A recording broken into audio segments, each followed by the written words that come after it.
Hello and welcome to Scale Up session number 1, Pandemic Stations, What the Fuck Do We Do Now? I'm Kasper de Graaf. Tonight we're going to look at how small businesses, SMEs and in particular creative businesses have been affected in Greater Manchester during the pandemic and where we go from here. To help us understand that, we have a great panel of people who either run or work with creative businesses, which will be introduced by Katy Cowan, the founding editor of Creative Boom, who will chair that discussion. But first, I'm delighted to welcome Lou Cordwell, one of the best known female entrepreneurs in the Northwest, the founder and CEO of magneticNorth, and she has long supported Design Manchester as the chair of our advisory board. Recently, Lou has also taken on an additional role as co-chair of the Greater Manchester Local Enterprise Partnership. So let's find out from Lou what it's been like for her running a business during the pandemic. Oh gosh, so I suppose like most businesses, we started thinking that we were going to do it for 6 weeks, and so you kind of take it on as a bit of an experiment, and we do a lot of our work with clients anyway, remotely, and there's lots of people we don't ever see for 6 months, that we work with. But I think it's quite different when your whole team and all your clients and everybody you interact with is 5 days a week virtual. So I think, like most people, we kind of embraced it, and actually most of our team never worked from home, so it was quite nice to get them realizing the value of working from home and how sometimes it's good to have the headspace and the productivity. I think, as the nation has, as that's kind of stretched on now, we've gone from isn't this great and isn't this novel, and of course we'll get through it, to certainly by the end of the summer, most of the team were just desperate to come back and see people, even if it was just part-time. So I think we've been poised, ready to do that through various kind of tier 3s and lockdowns. And I think our plan is, as soon as we're out of lockdown, we want to make the studio available again to anybody who wants to come back, because some people don't, and some people are worried about that. Some people are really desperate to come back. And I think one of the things certainly I've kind of learned in running the business is there's this really tricky balance in the moment we're in, which is there's a physical health kind of concern, and you want to make sure that your team are well and healthy and not unnecessarily exposed to the risk of catching the virus. But as we move through time, there's also a mental well-being challenge. And I think actually, as kind of people leading businesses, we've got that kind of tightrope to walk a little bit. It is kind of, for some people, the biggest risk is the physical one. For some people, the biggest risk actually is the mental well-being. And so I think the need to be back with people, or at least give people the option to do that, is really important as well. So but it's like the word of the year is unprecedented, isn't it? I mean, there is no Harvard MBA or book or TED Talk, or there's nothing that deals with the reality of these kind of challenges and having to kind of make those calls. So I think every business owner I've talked to is just trying to kind of individually make that on the basis of their own team's needs, the kind of business they're in, the challenges they're facing as a business, and their ability to work productively and happily in a remote environment. So it's interesting. And so what's it been like? Because so you have that experience running a business yourself, and those are all the considerations. You're thinking about your team and everything. But then separately, in your role as co-chair of the LEP, you've also been looking across Greater Manchester at how it's affected other businesses. So what is the landscape like particularly for like micro businesses in Greater Manchester? Yeah, so I think actually it's a good thing to focus on the micro businesses, because we know, not only are they the lifeblood of our economy here in across many of the sectors that we value and we know are really important to our future, but also I think they're going to play a critical part in our recovery. So actually looking after those businesses and understanding those businesses becomes incredibly important, because you need those businesses to survive. And frankly, the recovery comes out of if each of those businesses just hires one more person, those are the kind of shoots of our recovery. So, and I think, all the things we understand about the challenges, the opportunity for those businesses is they can pivot and reinvent themselves quicker. the challenge for those businesses there is they're often not sat on a huge amount of capital or group resources or FDs who can take that challenge away. They're having to deal with the financial challenges themselves. So I think definitely what we've started to see across the piece is some sectors and some organisations have actually had great opportunity out of this, and they're doing really well. So if you look at some of the retail sectors, obviously we've got some huge giants like the Hut Group that are doing incredibly well, but also some micro businesses that are in digital transformation or in areas like diversity and inclusion, mental well-being, all those things that have surfaced to be really important. Those businesses are doing incredibly well, and there's a world of opportunity for them. Actually, their challenge is often about access to talent to scale. So they're trying to scale their businesses and they can't necessarily find the right people.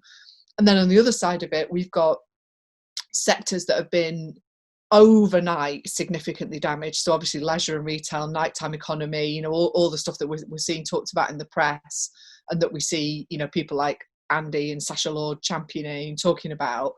And I think it's been so immediate and so cataclysmic almost that it's been difficult for us to get our heads around the scale and the long-term nature of that. So I think, again, everybody braced themselves for a few months of this, and then by September we'll be back. The reality we're now facing is that actually we are going to see a lot of those businesses disappear, and we're going to see a lot of those organisations. And so the recovery is possibly a lot slower for those organisations that are culturally really significant and really important to being a place where people want to come and live and work and all that kind of stuff.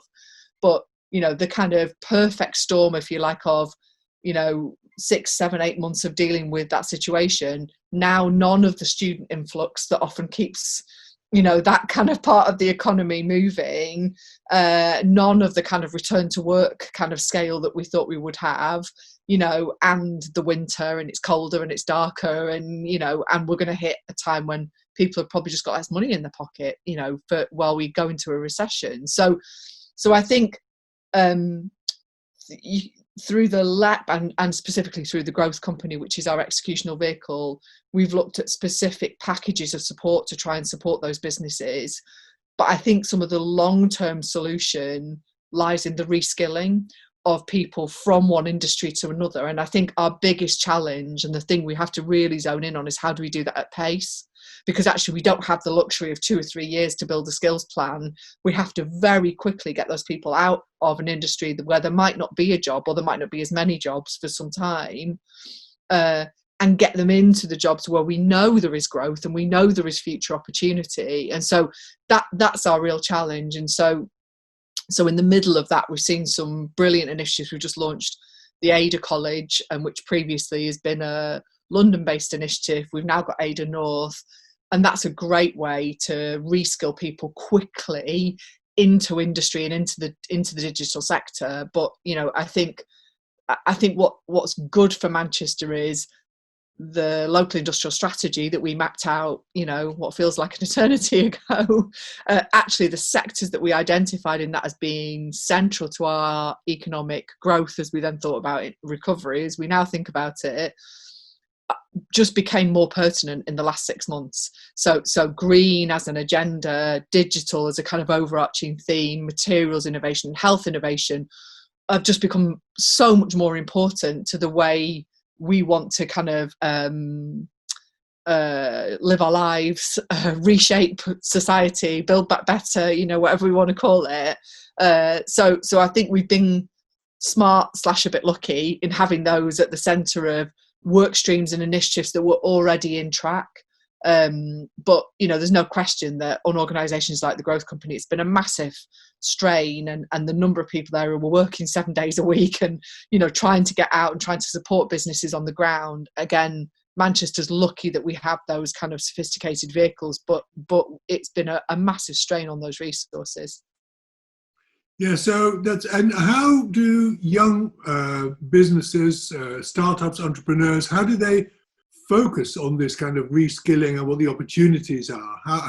How can they engage with this program that you're talking about? So I think I think it's worth everybody who's a young business talking to the growth company, because I think largely people are unaware of all the different services and support mechanisms that there are available through that vehicle. But I think the challenge for small businesses, which actually they're the best placed people to respond to this in many ways, it is being able to kind of bend and flex over the next few months, because actually the biggest challenge is nobody can really long-term plan. So the days really where you were running a business to a 3-year plan that might have had a little bit of deviation, but largely you kind of knew what the next few years held for you. Actually, you've got to be incredibly agile and short-term plan about how the opportunities are shaping out in front of you based on your customers' behaviours, what the government's telling us we can and can't do, where the money's flowing to. And so I think it's a massive leadership challenge, but actually if you're a smaller team, it's easier for you to be trying to bend and shape your team in line with that than it is if you're a huge behemoth, a large corporate. It's much more difficult unless you're lucky enough to be in one of the spaces that's growing.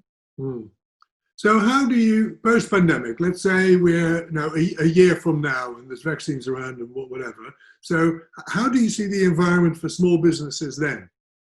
So I possibly naively, but I don't think I am. I'm really optimistic actually about what is inevitably going to be a really difficult time.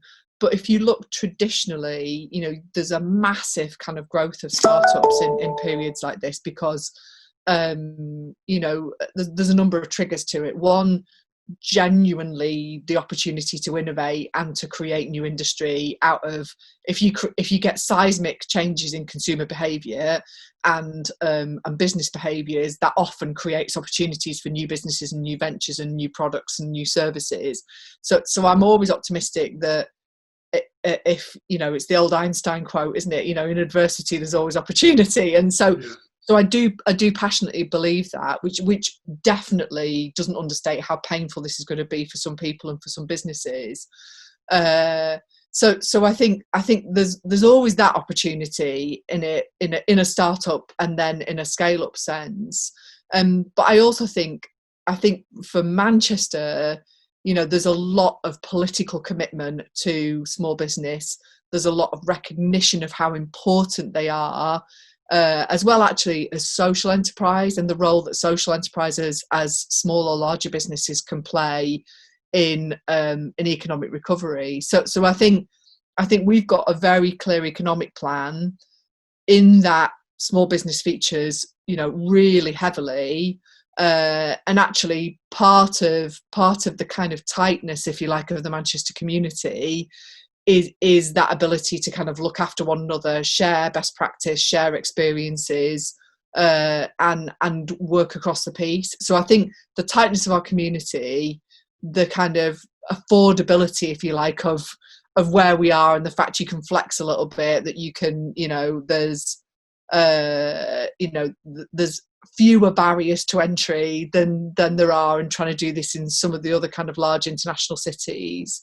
But I think, if you look at statistically what happens in recessions, you do see this wave of innovation. You do see a wave of new business, of small business. And like I say, if you look at the contribution that small business always makes to the economy, it's disproportionate because they're one or two hires that they make, which to them are really significant. They do it faster, they do it leaner, and actually they're often really great environments. They're places that look after their employees, really value their employees. So I think what we're really focused on is not recovery at any cost, but the right shape of economic recovery. Because actually the other thing that this moment affords us is, possibly our only moment to really properly redefine what we mean by economic growth, and to take what we've seen in the last 6 months, which is a broken planet, a huge swathe of society that's not included in the gain, and massive overrepresentation of certain groups in the share of wealth and underrepresentation of others. I think we've had such clarity that I think it will be criminal if we don't reflect that in saying these are our goals moving forward. It isn't just any job and any kind of growth and any flavour. We've got to stand firm on what it is that we believe and we stand for. So I think, and actually small business gets that. You look at the rise of B Corps that we've got in the city, you look at the people who are really principled in how they want to grow their business. Small business has got a massive part to play in that. So it's about designing a better future, really, out of all of this. Build back better, but how, you know? So design is how. And the design is the how, you know. So I do talk about this is our massive redesign moment. You know, society and the economy has not worked for an awful lot of people for a long time. And we've been, you know, the whole conscious capitalism movement has been waiting almost for the moment to take that chance to radically rewire it. And I think because we've got so much that's kind of crumbling and falling down around us, whilst that's difficult and it's painful, we also do have that one moment to build it up in a better way and to recognise those things. And so you know, sometimes that does sound a bit Disney-esque, and I don't mean it in that way, but I genuinely believe we've got one shot. And actually there's a huge swathe of capital, venture capital, politicians, private enterprise that's really passionate about that. And I think it's so wired into Manchester's DNA that if anybody could do that better than anyone else, I would say it should be us. You know, we're good at economic growth and innovation, but we're also pretty good at social reform, you know. So thanks very much, Lou. Plenty of food for thought there. The Greater Manchester Local Enterprise Partnership has also put in place a special emergency fund for small businesses that are unable to access government-backed funding. For information about that and other useful links, please go to designmcr.com/SUS for scale-up sessions. So with that, it's time to hand over to you, Katy. Hello, everyone. I'm Katy Cowan. I'm the founder of art and design platform Creative Boom, and I'm joined tonight by all these wonderful speakers who I will introduce before we dive into things.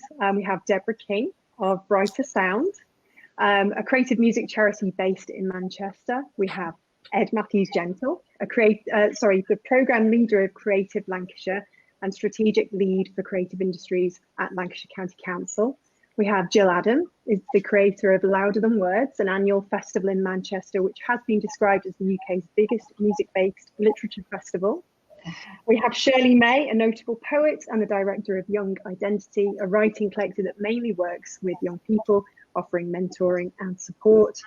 She has spent nearly 2 decades making poetry cool. And then there's Venessa Scott, an artist who's dedicated to community public art and education. She and her sister also run 731, a non-profit organisation that uses creativity to help those that are disadvantaged. Welcome all. I'm going to start actually with you, Ed. I just wanted to know what the business landscape's looking like in Lancashire now. Please tell me something cheerful. Well, hard. I mean, it's I'll try and keep it light and bright and not sound like therapy.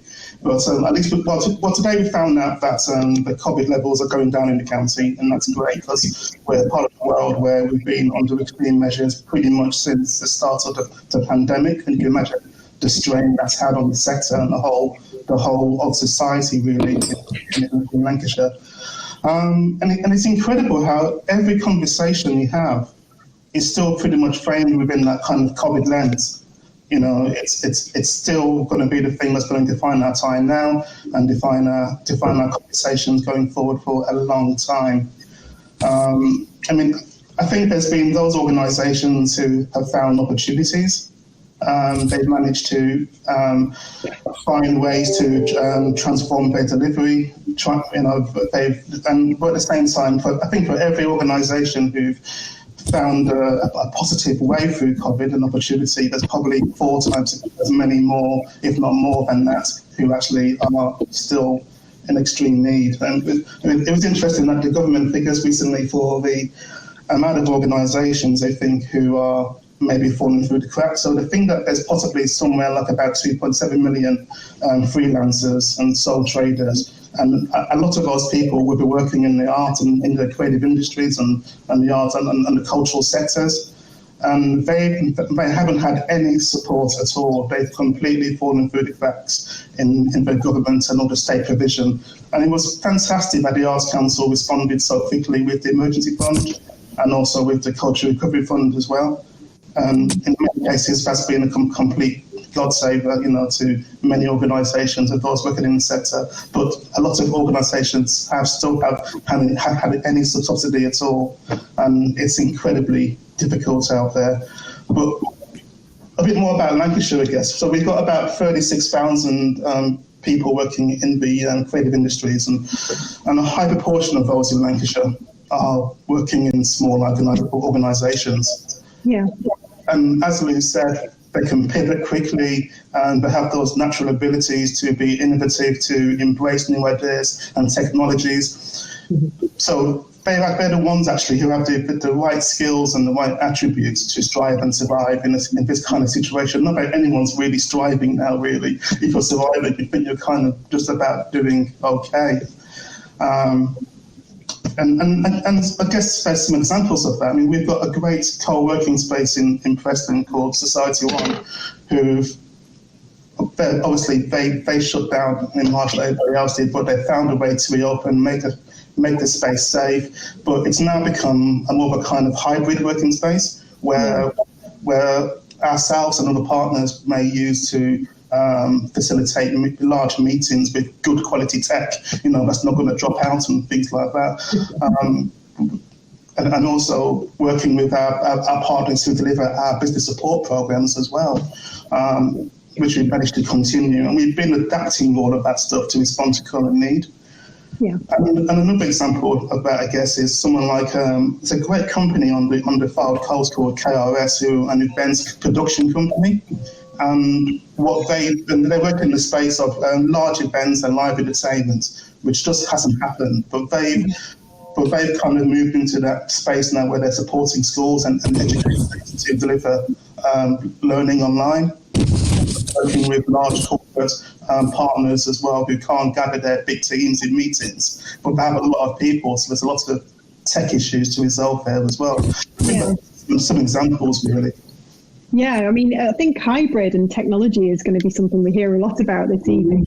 And that leads me nicely on to Jill. Jill and I had a chat earlier today. We were talking about how, the art and culture sectors, they've really suffered with so many venues having to close.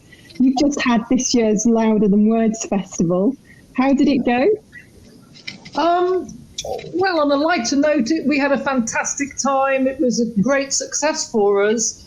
But that's couched in a context of we didn't know whether it was going to be or not, nor did we know whether it was going to go ahead or not. And when Ed was talking there about having good technology and being able to be confident in that, we were destined to be at a new hotel venue in Manchester. We were all excited about that. We were planning all sorts of different events with our community partners, with Shirley, with Young Identity. And I guess as time ticked on, you began to realise, blimey, this isn't going to be a 6-week change of activity, and then, well, hang on a minute, it's not going to be a 2-month change of activity, and blimey, it's already August, and our festival's in November, and on the one hand, you can say, well, why on earth didn't you get a grip and do something about it earlier? But actually, we were waiting to see if we could do the physical festival or a blended festival, and then slam in the tier 3s, and it was really obvious we weren't going to be able to be there together. But we were determined not to, hide under the sofa and pretend that everything was okay and just put our heads in the sand. So we partnered up with an organisation who could help us, well, I say help, I mean lead for us on the technology side and have really good, strong tech so that we could go online. And the festival online was terrific. And I think that leads me on to things that have been touched on before, and particularly in the video. We were agile in doing that. We were flexible. And we had a group of people who were prepared to be flexible with us, and that was our contributors and hosts. but we had to change the shape of things, and we had to act fast on that because we had to prioritise what we could do within the context of being online. What we hadn't really appreciated was the opportunity that brought. Yeah. So we had contributors who joined us from New York, who joined us from Denmark, who joined us from California. We had audience members who were writing in the chat box, hi, welcome, so great to be here from Melbourne, from Estonia, from Berlin, from Paris, so on and so forth. And one of the things that we have to think about now is how we harness that and bring it back into the fold of our local communities, whilst also expanding at that with an online reach that we hadn't really tapped into before. And I think, if I look back to February, March time and those early days of lockdown, you forget that that's only 9 months ago, and already people are talking about Zoom saturation or StreamYard saturation, etc. But for us, it was something new, it was something different. And I think now looking at how we might do a blended approach so that we can have the physical that embraces those wider audiences and brings those back into the physical location. And how that then creates opportunities for us to work with our partners.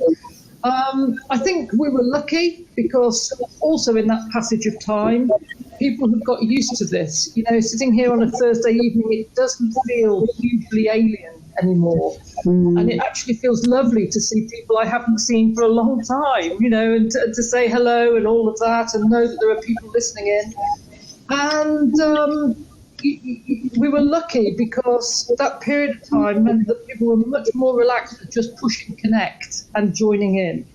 And, I think we should remember, seize that and expand on that possibility. And then the only other thing I would say is that for us, we also need to take a step back and say, well, who weren't we able to embrace this time? And how can we make that happen now that things are settling? Even if they change rapidly to being back how they were before this year, there are very different ways of working, and we mustn't forget what we have achieved prior to COVID, because we can become very focused on this brave new world and forget what was happening beforehand. And I think it's the challenge for us in my role in particular is to see how we can merge and connect all of that together, because in the 7 or 8 months that we've had, actually for a festival like ours, the impact is 2 years already, because we haven't seen people since last November.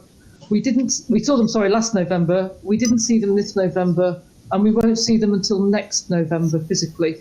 So although it's only 7 months, it's a 2-year period actually on that physicality that has impacted upon us. That's really interesting. I think we did go through this phase, didn't we, where we were in denial, I guess. Shirley, how do you feel about the government sort of saying this year that we might want to think about retraining if we have a creative profession? I suppose I'm going to come from the point of Audre Lorde.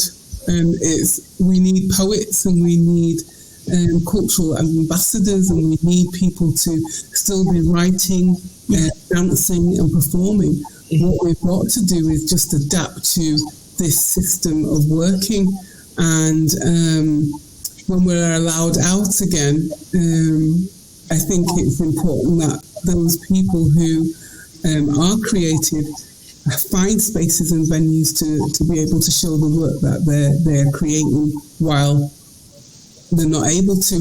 Would I say to my daughter, retrain? I've been telling her that from the beginning. I've been telling her, I said, why did you decide to do this? You were going to be a dentist, but even dentists are not allowed to be dentists because I've not had one in 8 months and I need one. So I think it's good to suggest to artists that they should have other strings attached to their bow. However, to say to some of the brilliant creatives that both Deborah and I and others on the panel work with, that they should retrain, it's a misnomer. I don't think that we should be saying that, but I'm saying find other things that you can do if you've never taught before. This medium has been absolutely fantastic for us. Yeah. We teach on the Friday that contact at home lockdown. We were online on Monday for our first workshop, and on Tuesday for our other workshop, and on Wednesday for our other workshop. So immediately we took what was in the theatres into this digital world, and it was something that I've been trying to do for a long time. We've had students who have gone away to university to retrain, because when they joined our organisation, they were, interested in poetry purely as some of it as leisure, but they wanted to remain at the workshops, and we couldn't ever fix a reason or a way to do this. But tapping into Zoom, we had people that we met in Berlin that came from places like Egypt to our workshops now. And, we've had people all over the world, not only from local people, but people from all over the world tuning in. And so for me, this medium is been okay for us. Should we retrain? I've retrained about 9 million times. I still don't know what I want to be. I left school to be a fashion designer, and I did that for a few years. And then I worked for libraries, and I did that for a few years. And now I'm doing poetry. And so, I think we should all have different things that we can do. And within the organisation that I run, and we don't call ourselves a collective anymore because we're a charity, a young people's charity. And although we collect things, we are an organisation now. My daughter, I can hear all the different. I've got about 9 million executive producers as well. All of them under 30, all working and doing different things. So retrain never. Be an artist. Be a musician. Be a painter. And in the meantime, if you want to be a doctor, go do that too, because I know a few doctors who were artists and poets. Yeah. And I think that's where we're at now. Yeah, I agree. I think it's kind of like it's reminding us, isn't it, to not put all the eggs in one basket type thing. And to sort of, I suppose with us slowing down, a lot of us have looked at our careers and thought, oh, well, maybe I should do that I've been putting off for years. But just going back to creativity, it's so interesting how much creativity has come out of this pandemic. I mean, a world without art and music, I don't know how I'd cope. How would you feel about that, Venessa? Well, yeah, I wouldn't be too keen on that kind of world either, for sure.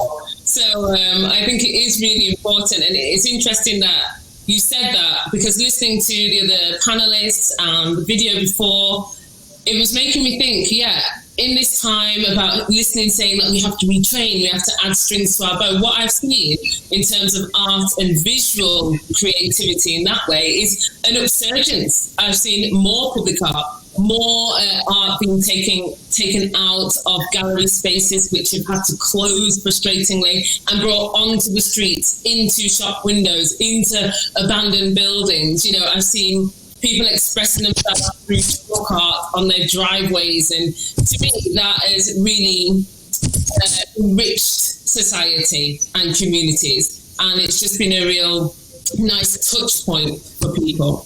So when I went into this, my biggest worry was like, oh my gosh, are we going to lose communities? I'm all about community, and I thought, how are we going to keep it going? I know, and it's made it more accessible. There's never been so much art so accessible to so many people. Exactly. Such a silver lining, and I suppose you've still throughout this been carrying on doing your work with young people. Yeah. Not necessarily during the first lockdown, but you carried on sort of giving back and teaching people through creativity, why it's so required, why it's so needed.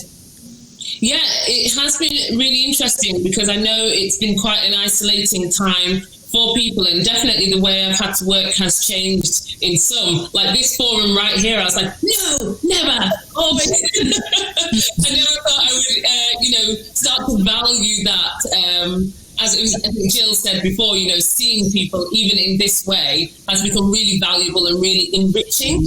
And also, rather than just being confined by the software, trying to make the software work for us so we can still get that connectivity. But yes, I have been in a fortunate position where I have still been able to meet with people in like work bubbles, if it's for public art projects, or even in some instances going into schools and colleges. So that has been a nice balance, but that isn't without its anxieties. People in those areas, how you communicate in those settings is very different. As people who work with people, you would naturally want to be close or show or demonstrate or support, and you have to approach it in a very different way. So it's not without its anxieties and challenges, but it is nice to have that balance. For sure. I think, frankly, next year when we're allowed to, we'll be going out in the street and twirling and hugging everyone. Yeah. But the music industry has just suffered so greatly this year. I mean, how on earth have the people that you sort of look after and support, how have they coped? How have they sort of adapted? Yeah, I mean, I think it's been quite distressing, really. I think, when it first happened, I think both, as an organisation at Bright Sound and also working, with this initiative with sector support for Manchester as a music city, it was quite shocking, really, to see the sort of decimation of the music industry and really upsetting. I mean, the venues closing, tours being cancelled, pushed back. Independence. I think somebody mentioned actually on the panel about the issue around independent creatives and also the supply chain. Right across the music industry, just not being able to get access to funds, not being able to get access to support. And I think, on all levels, it just really changed the way that, as Bright Sound, we thought about things as a charity, supporting young and emerging artists and wanting to influence the landscape, music landscape. And then I think, as working with Manchester as a music city, it was like, well, what can we do? How can we support, the music sector in Manchester at this moment in time? And I think it was kind of a bit. I think we were in shock at the beginning, actually. Yeah. So there was a big thing about that being very disconcerting. I think locally, kind of in a micro way, we just had to move immediately to digital, but we also had to repurpose what we were doing, for our program at Brighter Sound. So we had to respond to the sector. So, we did a lot of emergency support sessions. We did consultation with our main participants. We kind of really got to grips with understanding the challenges for different groups and then refocused our program. And the Manchester Music City network, we just had to, obviously the whole thing was to head into economic music research and the music's impact economically on the city, position ourselves more as a sort of an international city.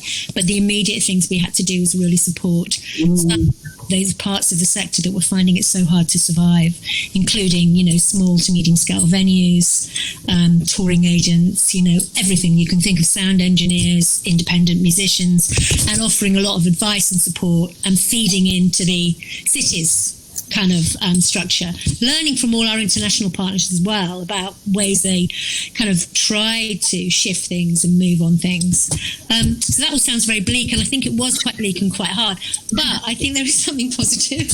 I do agree with some of the positive things that people have been saying, and I think there's a lot about democratization, in terms of this kind of form of speaking and being, and certainly with webinars, I think you were saying it, Shirley, that people have more of an option to speak to the speakers of those webinars than they do, perhaps if they're sitting in a big conference room and they can't quite, or they feel very nervous about a program. So I think that's been really positive.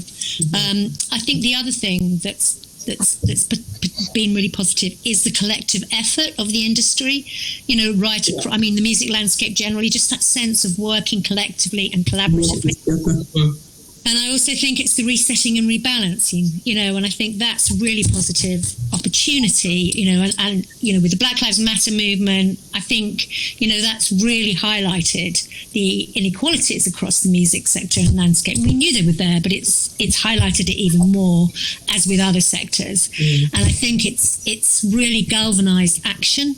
And I think it's a combination of that, the Black Lives Matter movement, the situation of COVID, the resetting and rebalancing, that gives me hope. That gives me real hope, despite, all the other issues. Yeah. Yes, it's definitely shined a spotlight on many issues. It's been quite an intense year of everything about our lives, how we live, and how we want the world to be a better place. Yeah. How would you feel about that, Ed? Do you think that there's optimism for next year? Right now, you can really kind of see the strain on people who've been through this for such a long time. It's really getting to them. But I think Shirley mentioned how there were things that Shirley was wanting to do for a long time, and never kind of found maybe the time or the way to do those things, to maybe transform how she delivers her content, performance, delivery. And the Board of Innovation have been talking about this stuff. They've been doing these reports about the low-touch economy, they're calling it, which I don't think they've got it quite right, but they've talked about how these times have actually accelerated some of the sort of changes and some of the kind of ways forward that we were sort of heading towards already. So, in a way, and actually that way of working is actually a better way, a more sustainable way. I totally agree with you about the fact that it is so democratizing now that we do this like this, but at the same time, at some point we need to move beyond this. We've got a similar support structure in Lancashire. We've got Boost Business Lancashire, and that's our Growth Hub, the equivalent to the Growth Company in Manchester. And we are beginning to have those conversations about resilience and about how we can help people move on to what's next. But I also want to go back a bit as well to what you were saying before about with Shirley again, about the that thing about how artists should just go and retrain. Well, okay. Artists and creatives have always done that because they partly had to do all the stuff and get side gigs and stuff. But I remember there was an interview on Radio 4, and it was with one of the Dragon's Dens. I won't say which one it was, but it was Debra King, and she really flippantly talks about the way that people should just go off and do different things, and it was followed. And that followed an interview with someone who had worked, for a long time. She's my age, so, and mature, someone who with established skills in her industry, working in broadcasting media at a very high level, who was working in Tesco's, and a lot of us have done that in our time, and that's okay as well. But the flippant way that was communicated in that conversation, it really got me. It really got me, and I think it said a lot about how the arts are considered in society. And one of the things that the low-touch economy report doesn't really do, which I think hasn't really been called out enough, is the actual benefits that spin out of the creative industries into how we support places, how we support the well-being of people, and actually how the creative industries actually contribute to all the other sectors who are going to be increasingly reliant on creative skills to transform into the future. Exactly. Yeah, exactly. Okay, I'm going to take a question now from our audience. Nick asks, is there any advice for artists who have not taken their businesses online yet? Would anyone like to volunteer? Well, I don't mind. I mean, what I have seen online is there's been some resistance to going online, but there has been an awful lot of artists who were not couldn't get through the red tape of agency and agents and stuff like that have now are much more bold and are actually going, you know what, I'm going to put my event on. and I'm going to, whether or not I'm going to ticket it and make any money, but I'm going to actually show what I do. And I think that if you're an artist and you haven't used this medium to show your work, I think the best way to do it is to just get up and try. Our first show was terrible. We tried to simulate one mic stand that we do every 3 months, and it was dreadful. We had somebody on Zoom, some people on Zoom, the audience here, so we tried to do this thing where it would make it feel as though you were at a one mic stand, and it was terrible. And we had to look at how do we present it again, and how that would look, and we found a method and a way to put it on so that it still has an essence of what it's like when it's live. And I think that the only thing you can do, and I don't know, I'm talking to these invisible people because I can't see them, but just have a go. Just have a go. I would agree. I'll just say one more thing. There's a young woman that I've been following since she started online. She's a musician called Emma. I knew her as Emma Moles. She's got a different, I can't remember what her married name is now, but I've been watching her on a Sunday night, just doing a set in her living room, and it's been fantastic. It's just been absolutely fantastic for that musician to play her music, and it was really great. That's brilliant. I would chip in on that as well, Katie, and say that just as Shirley said, it is have a go, because you can have these ideas that it needs to be perfect, it needs to be this, and there's a lot of very polished artists who are very established online already, which many people will follow, and can be intimidating. But I would just say start, or if you have someone whose work you aspire to online, or they're very inspirational to you, go way back in their feed, or way back to their first video, and watch them from there. And that is far more encouraging than watching the polished production that they might have now. You have to just give it a go, because it is a journey. And as you said, Shirley, you've watched someone's journey, so people are interested in the journey as well. And another thing I would say is that it opens your work up to audiences that you may never have been able to access for, international audiences, different cultural audiences. And I think, just give it a go and see, and just take your time, dial back from the other people and see where they started, and just enjoy the process of growth. I think one silver lining to come out of this pandemic is that I think for a long time, many of us were running. The first time we've been able to slow down and take a step back. And I think it's really kind of made us realise how absurd online and social media had become. Too perfect. Very perfect. And now, because of this pandemic and because it's turned everything upside down, we think, okay, we can relax now. So it's been great, because it's felt like the beginning of the internet, back when the creative boom. Obviously, that wasn't when the internet started, but it feels like 11 years ago when we were allowed to make mistakes online and not be perfect, and our Instagram photos didn't have filters. How would you feel about that, Jill? Just to come in on, from somebody who, for whatever reason, disappeared out of this chat for a while, don't panic, is what I would say. Building on what Shirley and co have said, just have a go and don't panic. It's no different to the real life version. Things will go wrong, but lots will go right. And I think also in the context of this being, Design Manchester, think about your design. Think about how you present it. I've seen some hilarious backdrops. I've seen people in hilarious outfits where they haven't quite realised that the camera catches you below the waist as well as above the waist. Things will go hilariously wrong and right, but have a go on a serious note.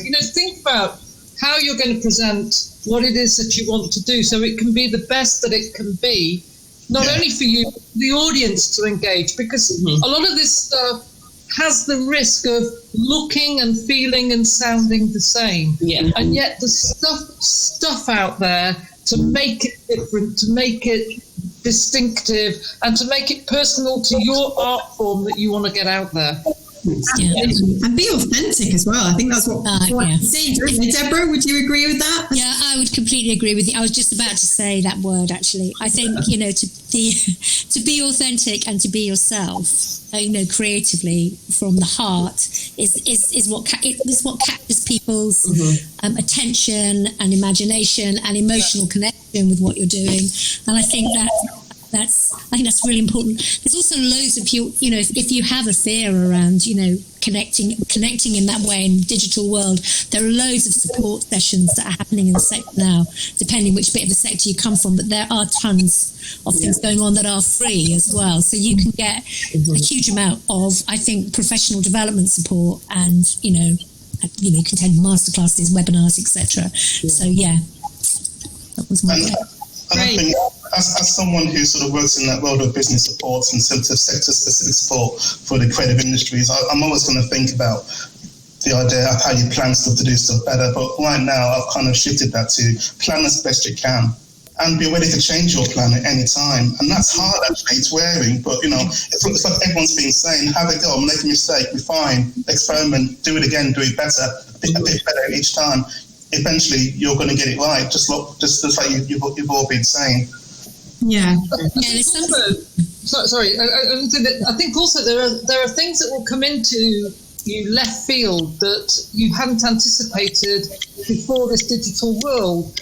So we've run our festival in a hotel, and we've run it in the hotel traditionally because it rains, you don't have to cancel, everything's under one roof, it's all great. The biggest challenge for us there is that people get lost, they go to the wrong room. The biggest challenge for us online has been people putting the microwave on and it making the connectivity stick. Who would have thought of that? And and then on Saturday night, with the announcement of Biden winning the election, people started, sort of talking like this and sticking. But we were delighted to stick in that context. But there were things that you just have never expected. And as Ed says, you can't plan, you just have to plan the best you can. If you think about the students who this year, the class of 2020, who everyone was saying, there's going to be an asterisk against being a graduate this year because you haven't done it properly.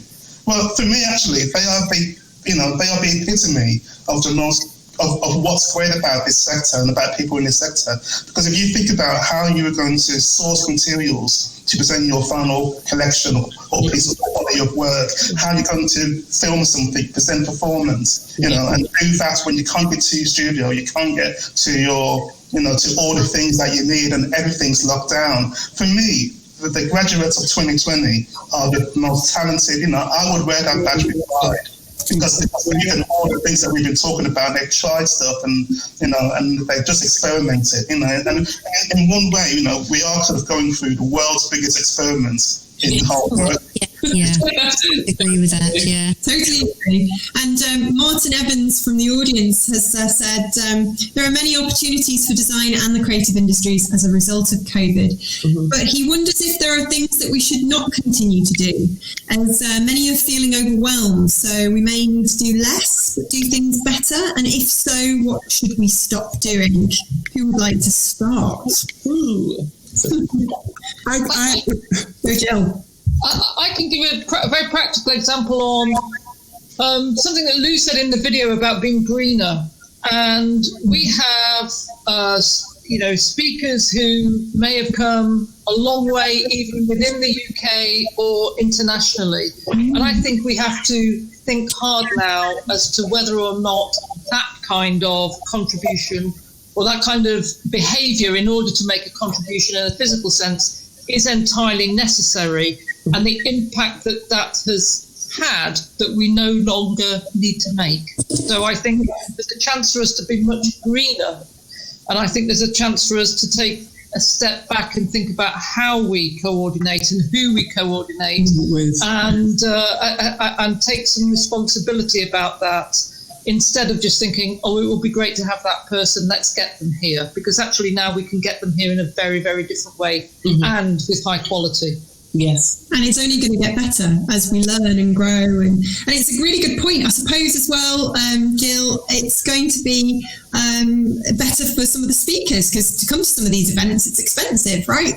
It is. I mean, and it's expensive in terms of their time as well. So to come to Manchester and stay a weekend, or to come to Manchester, if your in conversation is an hour and a half, an hour and 15 minutes, it's actually a whole day or weekend out of your time.